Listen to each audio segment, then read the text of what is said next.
Hi, my name is Adam Shoemaker, and I'm rector here at St. Stephen's Episcopal Church in Charleston.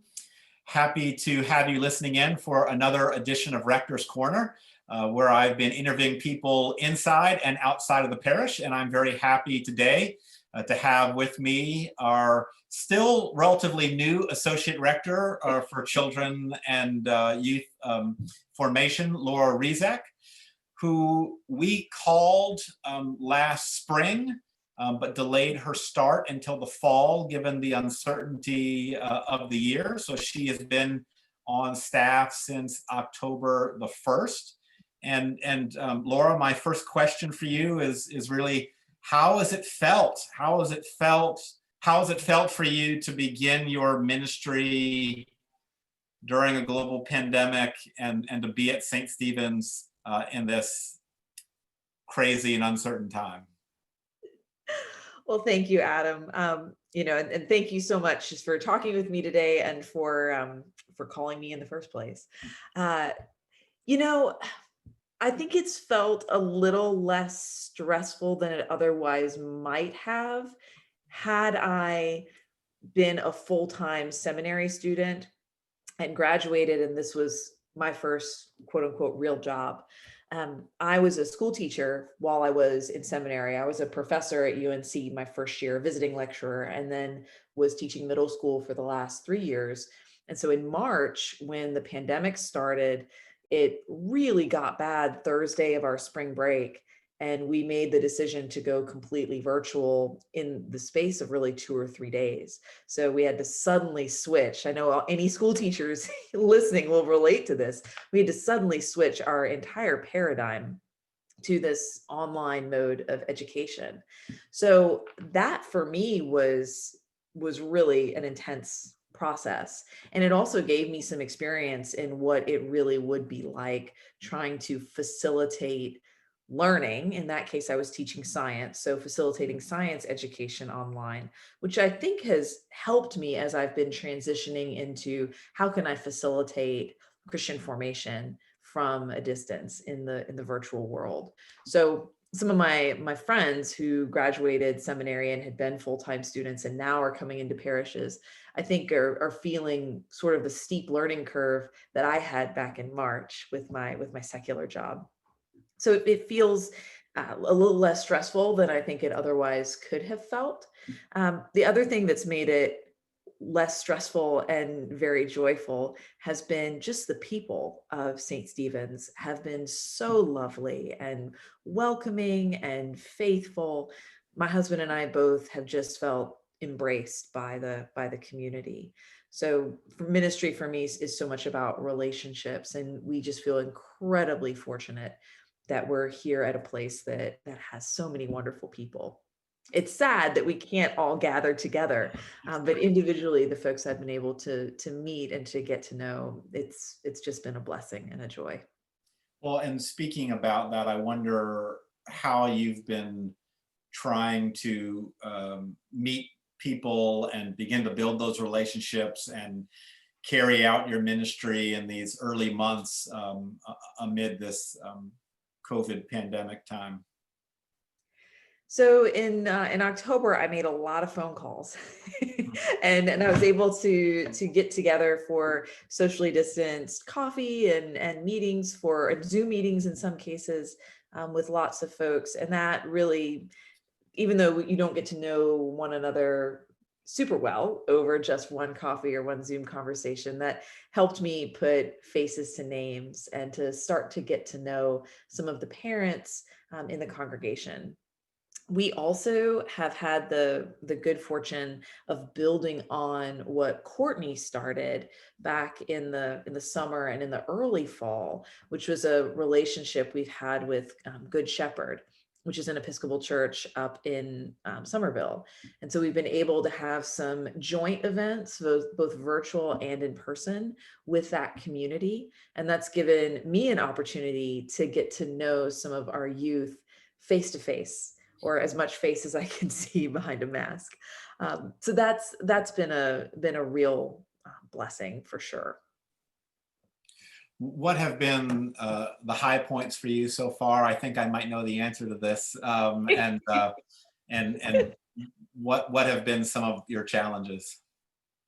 Well, I mean, the high point for me definitely had to be my ordination at Bowen's Island, It was a which high was point for me. It was pretty amazing. Yeah, it was wonderful. It was so yeah, wonderful. I mean, how great was it that could happen at all? I mean, for some of my friends who were ordained during the pandemic, they couldn't have anyone. It was just them alone. They couldn't even have a partner go with them. So the fact that we were able to have an outdoor service in such a gorgeous location with so many people who came together to make that possible. Um, in seminary, we learn about how, when we're ordained, it's the whole church ordaining us, and that it's not just about us as individuals, it's really about the community of God coming together to celebrate a new form of leadership in their midst. And I just felt so incredibly blessed that it truly was a community that could come together. It was amazing. It was something I will never forget. Um, the other than the people too, I have to say, I actually wrote down, there's so many high points. I had to write down some so I could be sure I remembered. Getting to know the people, obviously I've said before, such a high point, such a thrill. And then something I didn't really expect to be so personally meaningful for me has been the music, has been Wayne's music. I came up from the Chapel of the Cross, a parish in Chapel Hill that had an organist, Van Quinn, God rest his soul, who was an extraordinary musician. And so I'd felt myself quite spoiled musically when I, was going into seminary and then going out into the world. And I've got to say, Wayne is just an incredible, incredible musician. I've so enjoyed all of the offerings that he's put together, especially his Christmas music, which I played on repeat while all through the Christmas season. any challenges to speak of? I mean, there's the obvious challenge of the hurdle we have, having to remain distanced and not being able to have normative in-person worship, which is clearly a challenge for all of us clergy. And I can't imagine what it's like for new priests like yourself to not be able to begin one's ministry with that. But you want to speak to that or to other challenges that you felt? Preaching to a camera is difficult. Preaching is something that I really, in seminary, really wanted to make a commitment to improving my preaching, and it's a commitment that I've carried forward as a new priest. And it's hard. It's hard to the process of writing and then of delivering a sermon when we are in this mode of worship is an extra layer of challenge in that craft. Liturgically, there are some challenges. Somebody who is in my position, who was a transitional deacon for 6 months and then now a priest for 2 months, or I guess 1 month. I'm giving myself more time than maybe I should have had. But I haven't really run through a Eucharist from the start of the liturgy of the word all the way through the dismissal, but really that one time at Bowen's Island as the celebrant. And so even though I've been filming the liturgy of the word or filming the Eucharist, it's a little disparate, it's a little disjointed. So it's another reason I'm looking forward to getting back together, to start to get back into that rhythm of corporate worship. And then I guess the last thing has really been trying to do some kind of faith formation virtually. I was trained in godly play, which is a Montessori based method of telling stories and then children choosing their work. And I've taught godly play. I've seen it work so well. And I've been trying to do the godly play stories on Sundays. And I've really enjoyed telling them. I hope people are enjoying watching them, but I know that you lose something of the wonder, something of the quietness, something of the of the, children gathering around, actually looking at what you're doing and having that interplay, that relationship. We lose something when we're in this virtual medium that makes that particular kind of formation so special. So that's been a challenge for me, because I believe in that kind of formation, and I'm also aware of some of the limitations of it.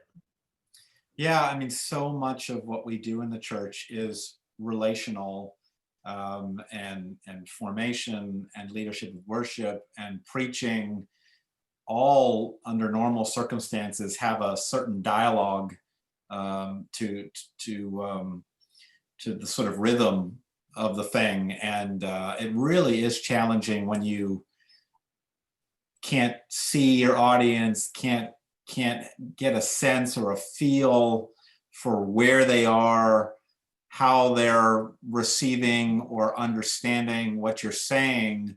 You're sort of driving blind a little bit, where if you're in a setting with actual people, it you can make course corrections. You can adapt to what you're feeling in a room, and we just can't do that in the way that we are having to carry out electric church, as Wayne calls it. But it is a Well, challenging thing.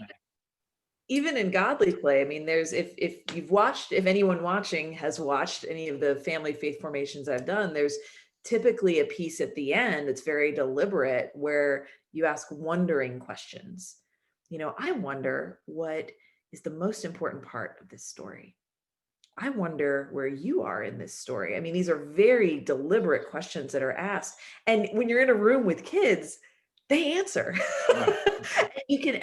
And you can teach them part of that curriculum, part of that specific formation is teaching kids that it is okay to read scripture or to hear a story and to ask questions and to wonder about it. And with wondering questions, you don't answer the questions, you let people wonder. And so well, I wonder how that can translate, to when we're not in person. One of the, as you say, one of the many challenges of not being able to model things in person or have that dialogue like we ordinarily would. Uh, as we move into 2021, obviously full of hope for the day, when we might safely be able to return to more of a normal in-person rhythm. I wonder if you could speak to your hopes or your thoughts or your ideas, for your role at St. Stephen's moving forward. Well, I think you and I have talked in the past about encouraging children's participation in worship. And that's something I'm really excited about, is looking at our liturgy and seeing if there's ways that we can incorporate some of our youngest parishioners into more of a leadership role. So I would love to start training youth as acolytes. I would love to start having youth lectors.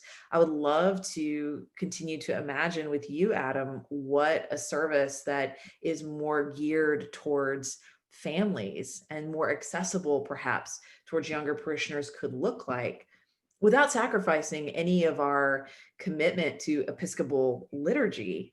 Are there some creative ways that we could incorporate our children more, make things more family friendly? So I'm really excited about that. I think one of the priorities in my mind is trying to include kids in our worship space.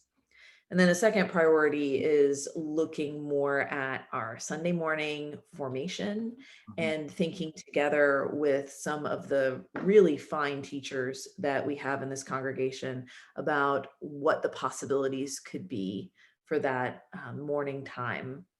I'm obviously biased towards godly play, but I'm really interested in putting heads together with the teachers who have kept the children's formation program going here at St. Stephen's, and really seeing what this community is called to do in terms of educating its youngest parishioners. So I'm really excited for that to begin. I know that we've got some obstacles in that, vaccine rollout is what it is. And we also know, or we have been told, that there is no vaccine as of yet for folks under 16. So, or nothing that's been approved. So I think we're going to have to use a lot of wisdom and discernment in how formation goes forward, just given those constraints. But I am hopeful that at some point, I'm fall of 2021, that we will be in more of a normal rhythm as far as what we've experienced before in churches. Yeah, I mean, we've talked as a staff how this pandemic, for all its challenges, has spurred more creativity and innovation in church people in a relatively short period of time than you would have seen in any church over years. And it has enabled us, talking about engaging young people, it's enabled us, I'm sure if you've seen any of our online Sunday services, to pull in the participation of more children and youth as lectors into that worship experience than what we'd seen before, which hopefully can help us carry that over when we're into in-person church. It's lowered the bar on that for more folks to be engaged. And the fact that we've had this long pause from our normal rhythm, I believe, for all churches, will allow a greater degree of permission for some changes in schedules or in adding another worship service. There'll be, I think, more of a spirit of experimentation that we might lean into as we begin to transition slowly back to an in-person worship experience. I also want to mention to those of you listening in, we've mentioned it before, but our vestry continues and are now working with Laura on this to hopefully use this pandemic time, the time when the campus is relatively quiet, to do renovations for our children and youth classroom space, which are dated and not very user friendly. They really could use upgrades, and our hope is sometime this year to begin that work so that we've really got good usable space, presentable space, more space utilizing upstairs that's really been wasted space to this point, that can all be ready for us when we are able to return in person to really build a good solid program for children and youth. And I'm excited, Laura, that you've been able to now be invited into those conversations about how we might lay the space out in a way that would be really friendly and inviting for children, youth, and families. I think it's going to be exciting to come back, but we beg your patience because we are trying to remain safe. And we're so grateful for Scott Curry and Robert Ball, our two MUSC epidemiologists who've been advising us every step of the way. And please count on us to continue to do what will be safest for everybody, staff and congregation. But we do hope that sometime in 2021, we'll be moving back into an in-person mode. And stay tuned for some more opportunities during Lent for at least some in-person outdoor worship offerings as we had Christmas Eve and Christmas. But we're so happy, Laura, to have you at St. Stephen's and happy that you said yes amid this uncertain time, and look forward to having you grow into this role with us as we transition back to in-person life and ministry, and more of the congregation will have an opportunity to get to know you. But I assume, Laura, you would welcome people to reach out to you who perhaps haven't had a chance to meet you, to have opportunities to talk. Oh, absolutely. I would love it. That would be fantastic. And Adam, I'm thinking that this really will be kind of that 2020 to 2021 will be my sort of first year at St. Stephen's. And I'm looking forward to a second first year when we all can be together and experience the liturgical cycle corporately rather than distanced. It will come. It will come. It will come. As Scott Curry has said, pandemics come to an end. Let's hold on to that hope.